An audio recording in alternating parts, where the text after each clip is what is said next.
Morning বন্ধুরা, শুভ সকাল। একটা নতুন ব্লগ নিয়ে নতুনভাবে হাজির হয়ে গেলাম। আজকে শনিবার, আজকে সকালে যাচ্ছি পড়াতে। চলুন পড়িয়ে এসে আপনাদের সঙ্গে আবার দেখা হচ্ছে। আশা করি আপনারা সকলেই ভালো আছেন, আমরা সকলেই ঠিকঠাক আছি। আজকে সকালে জল খাওয়া রয়েছে পরোটা আর ছোলা আলুর তরকারি।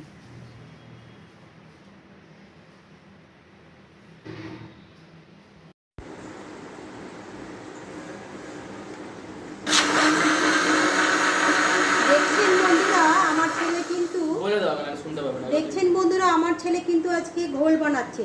এটার মধ্যে দিয়েছে চিনি, বিট নুন আর একটু অল্প জল আর দই দিয়ে ভালো দই দিয়েছে। হ্যাঁ, দইটা তো বেশিই আছে। দিয়ে আজকে শনিবারে বাজারে ছুটি আছে বাড়িতে, ওর বাবা ও দুজনেই, তা একটুখানি গরমের মধ্যে ঘোল তৈরি করে খাবে, তাই বানাচ্ছে। চলো। হ্যাঁ,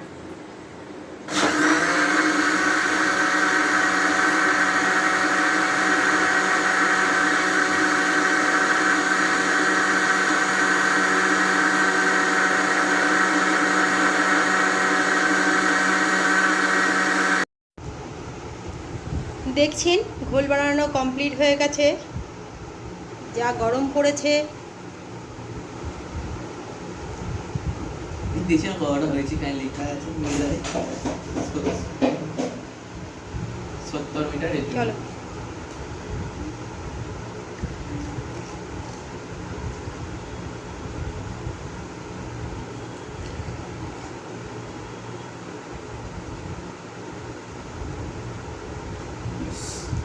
কমপ্লিট লাগিয়ে রাখোটা। 2 গ্লাস বানিয়েছে, দেখতেই পাচ্ছেন। এখানে ইয়াম্মি ইয়াম্মি ঘোল বানানো হয়ে গেছে। এবার দুজনে খেয়ে নিক, আমি একটু পরে খাবো। চলো, পরে আবার দেখা হচ্ছে। আজকে আমার হাজবেন্ড ছুটি আছে, আলু ফুলকপি তরকারি করছে। দেখছেন প্রথমে ফুলকপিটা ভাজছে।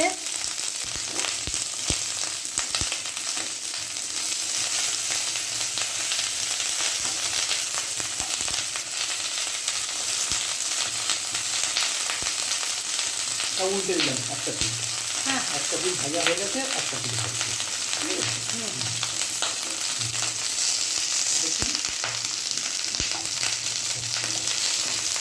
এদিকে চাটনি হচ্ছে আমরা। ওটা আমি করছি না, ওটা তুমি।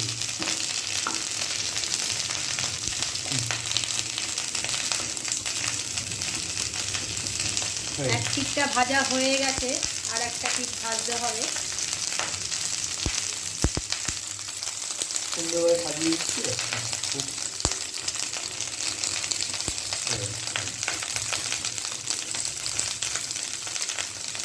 তারপর আবার দেখাবো। আর এদিকে আলুটাকে কিন্তু আগে একটু কষিয়ে রেখেছি। আলু মশলা দিয়ে আগে কষিয়ে রেখেছি, কেননা এটা কি বলে যেন, ফুলকপিটা ভাজার পরেই ওটা দিয়ে দেবে। এটা আপনাকে তখন দেখায়নি। এই যে এটাকে কষিয়ে রেখেছে আলু দিয়ে, মশলাপাতি দিয়ে, টমেটো, আদা, জিরে সব দিয়ে কষিয়ে রেখেছে। হ্যাঁ, এবার এই ফুলকপিটা ভাজা হয়েছে, এর মধ্যে ঢেলে দিয়ে।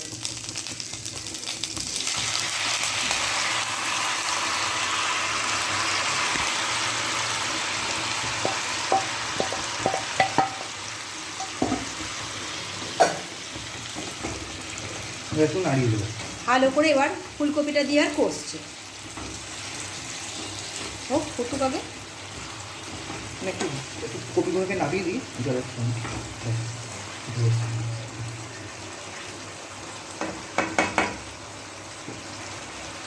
এটা কিন্তু আদা রসুনের যে এটা আছে সেইটুকুনি দেবে, আর জল দিচ্ছে না। ভালো করে টকবক করে ফুটে গেলে চাপা দেবো, ব্যাস। হ্যাঁ, চাপা দিয়ে ধিমে আছে আলুগুলো সেদ্ধ হয়ে যাক, তারপর আপনাদের সঙ্গে দেখা। যে ফুলকপি তরকারিটা কষিয়ে ফোটাচ্ছিল, ফুটে আনার পর এবার এইভাবে একটু ঝোলঝোল একটু নাবিয়েছে। ভাত দিয়ে খেতে হবে তো? হ্যাঁ, একটু ঝোলঝোল রেখেছে, কেন ভাত দিয়ে খেতে হবে তো। বেশ ভালো দেখতেও কিন্তু হয়েছে আলু ফুলকপি ডালনাটা। আর দেখে তো মনে হচ্ছে ভালোই খেতে হবে। তো চলুন, ভালোই রান্না করেছে। করে দিয়েছি, ব্যাস। হ্যাঁ, শনিবারে তোমার ইয়ে হয়েছে, ব্যাস। সেই হিসেবে তোমার যাতে একটু সাশ্রয় হয়, সেই জন্য আমি করে দিয়েছি, ব্যাস। ঠিক আছে, সাশ্রয় বলতে আমার সময়ের সাশ্রয় হয়। আর পড়ানো থাকে তো সকালটা, ও একটু যদি রান্না করে দেয় তাহলে ভালো হয়। ঠিক আছে, চলুন বন্ধুরা, দেখতে তো ভালো হয়েছে। লাগে। হ্যাঁ, করে, শনি রবিবার বাড়ি থাকলে করে। আজকে দুপুরের লাঞ্চে করেছি ভাত, যেটা আমি করেছি, আর ডিমের কারি সেটাও আমি করেছি, টক ডাল করেছি, কিন্তু পুঁই শাকের চচ্চড়িটা আমি কেটে কুটে নেড়েছিলাম, হাজব্যান্ড রাত পরে ওটাকে ভালো করে নেড়ে নামিয়েছে। আর ডিম ছিল, সেটাকেও কারি করলাম, মানে মাছের ডিমের কারি। আর হচ্ছে আমড়ার টক করেছি, আর যেটা আমার হাজব্যান্ড করেছে আলু ফুলকপির তরকারি, একদম দারুণ সুন্দর হয়েছে। এই দিয়ে আজকের দুপুরের মেনুটা আমাদের হয়ে যাবে, বা দুপুরের লাঞ্চটা ভালোই হবে। মোটামুটি সবই টুকটুক টুকটুক অল্প করে অনেকগুলোই হয়েছে। তো চলুন আজকে এই পর্যন্ত, আবার পরে দেখা হচ্ছে। আজকে যে ঠাকুরটা দেখছেন সেটা হচ্ছে মৈশিনী মন্দিরতলায় ধরমপুরে 12 তারিখ থেকে এখানে বড় সড়ো করে মেলা বসবে, এবং তার সাথে বড় ঠাকুরের 5 দিন ধরে পুজো হবে। তো আমি আজকে এই মৈশিনী মন্দিরতলায় গেছিলাম, কারণ ভাবলাম হয়তো আজ থেকেই মেলাটা বসবে বা ঠাকুর পুজোটা আরম্ভ হবে, কিন্তু কি জানতে পারলাম মানে প্রস্তুতি চলছে। তা 12 তারিখ থেকে সব কিছু শুরু হবে 5 দিন। তো আমি যখন চলেই গেছি তখন দেখাচ্ছে এই যে ঠাকুর মুখটা ঢাকা দেওয়া আছে, ঠাকুরের রং হচ্ছে, পাশে গণেশ বাবাজিকেও রং করা হচ্ছে, আর শিব ঠাকুরকেও রং করা হচ্ছে। তো আমি দেখানোর চেষ্টা করলাম যে ঠাকুরটা কিন্তু তখন মুখটা ঢাকা, রং হচ্ছে মা দুর্গার, খুব সুন্দর লাগছে। এরকম তো দুর্গা ঠাকুর বানানো দেখিনি, রং করা হচ্ছে। ওখানে জিজ্ঞেস করলাম, বলল এখনও দেরি আছে, বুধবার থেকে ঠাকুর হবে। তো পাশেই বজরংবলীর একটা ফটো ছিল, মানে মূর্তি ছিল, সেটা দেখানোর চেষ্টা করলাম। খুব সুন্দর মানে মহিষিনী মন্দির দেওয়াটা খুব সুন্দর ঠাকুরের মূর্তিটা। আর এই দেখছেন বাঁশ টাঙানো হয়ে গেছে, মেলার সমস্ত দোকানপাট এখানেই বসবে। মেলা বসার পূর্ব মুহূর্তে মানে 2 দিন আগে যে পরিস্থিতি সেটাই দেখালাম, খুব বড়সড় করে হবে।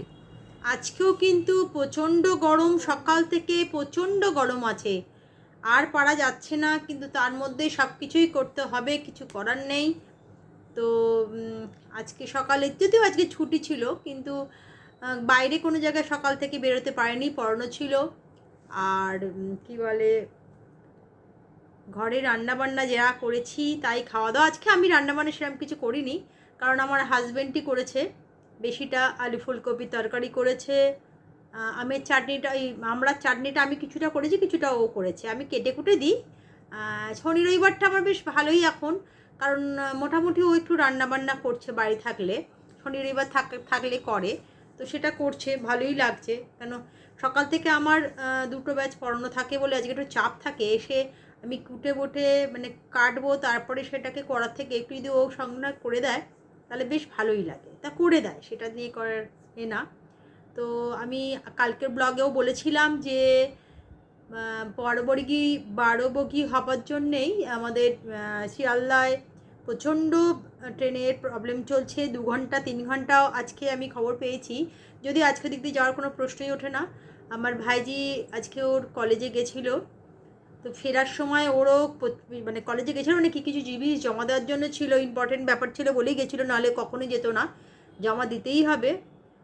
তো জমা দিয়ে সকালবেলা যে ট্রেনটা ধরে গেছিলো, ফেরার সময় অন্তত 1টার সময় স্টেশনে এসছে, কাকিনাড়া স্টেশন থেকে 2-2.5 ঘন্টার পর 4টে নাগাদ ট্রেন পেয়েছে, এবং প্রচণ্ড ভিড় ট্রেনে, ভ্যান্ডারে উঠেছে, ব্যাগ ছিঁড়ে গেছে, মানে পিঠের ব্যাগ, চশমা মানে চোখ থেকে বেরিয়ে যায় এরকম অবস্থা। ও বলছিল যে ফুলপিসি প্রচণ্ড কষ্টের মধ্যে আজকে আসতে হয়েছে, কালকের দিনটাও এরকম যাবে, সোমবার থেকে হয়তো একটুখানি সুরাহা হবে, কারণ সোমবার থেকে আবার অফিস, তাই জন্যে প্রত্যেকের অফিস যেতে গেলে তো ওই দিক দিয়ে যেতে হবে।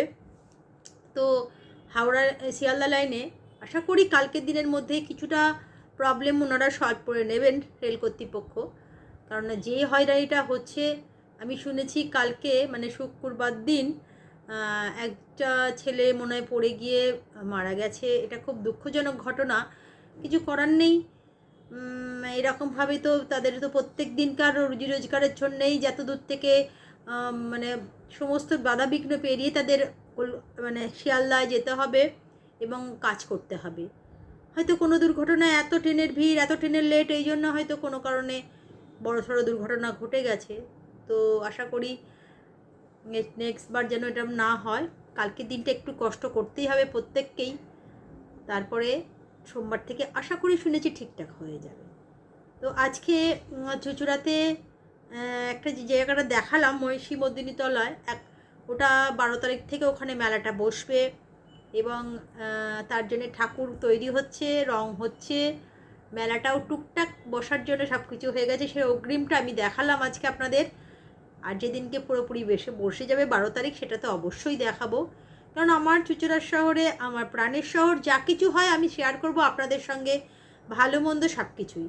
তাই আজকে অগ্রিম যা প্রস্তুতি চলছে, ঠাকুরের রং, মেলার চারিদিকে বাস পড়ে গেছে, আর 2 দিন বাদেই অর্থাৎ বুধবারে 12 তারিখ থেকে মেলাটা বসবে, যেদিনকে জামাই ষষ্ঠী। তারপর থেকে বুধবার থেকে ষষ্ঠী 5 দিন ওখানে দুর্গাপুজোর মতনই পুজো হয়, বিশাল ধুমধাম করে, মন্দির বিশাল বড়। তো যেমন যেমন হবে আপনাদের পুরোটাই দেখাবো। চলুন আজকে এই পর্যন্ত, তারপরে ডিনারে কি হয়েছে সেটাও দেখাবো। চলুন দেখানো হচ্ছে। বন্ধুরা চলে এলাম রাতের ডিনার নিয়ে, প্রত্যেক দিনকার মতনই। তবে আজকে ডিনারে কি কি বানিয়েছি, খুব একটা বেশি গরমের দিনে কিছুই বানাতে পারছি না, বানিয়েছি সেটা দেখাচ্ছি। ভাত প্রত্যেকদিন থাকে, যেটা আমি খাই। ওবেলার আলু ফুলকপি আছে, শুধু একটু বানিয়েছি সোয়াবিনের তরকারি, ডিমও ওবেলার আছে। আর এখানে আছে আম কেটেছি, অল্প রুটি করেছি আর ভাত। এই দিয়ে আজকে রাতের ডিনারটা সেরে নেবো। ফুলকপি ওবেলার আছে, শুধু সোয়াবিনের তরকারি আমার ছেলে ভালোবাসে বলে ওর জন্য করেছি। ডিম আছে, আম আছে, রুটি, এই দিয়ে আজকে ডিনারটা সেরে। তো যেটা বলছিলাম যে এবার তো ব্লগটাকে এন্ড করতেই হবে, কেননা অনেকটা বড় হয়েই গেছে। তো যেটা বলার জন্য বলছিলাম, ফোন করে বলছি যে আশা করি আপনারা সকলেই ভালো আছেন, সুস্থ আছেন। ব্লগটাকে এন্ড করছি। কালকে একটা নতুন ব্লগ নিয়ে নতুনভাবে হাজির হয়ে যাব। তবে হ্যাঁ, প্রত্যেক দিনকার মতন যেটা বলি, লাইক কমেন্ট শেয়ার করতেই হবে। আর করতে হবে কি, ভিডিওটাকে স্কিপ না করে পুরোটা দেখতে হবে। চলুন, এর বিষয়ে আর কী বলবো। কালকে আশা করি একটি ভালো ব্লগ দেখতে পারবেন বলে মনে হচ্ছে। দেখা যাক কতদূর কী করা যায়। তো কালকের জন্য ওয়েট করুন। আজকের মতন গুড নাইট, টাটা।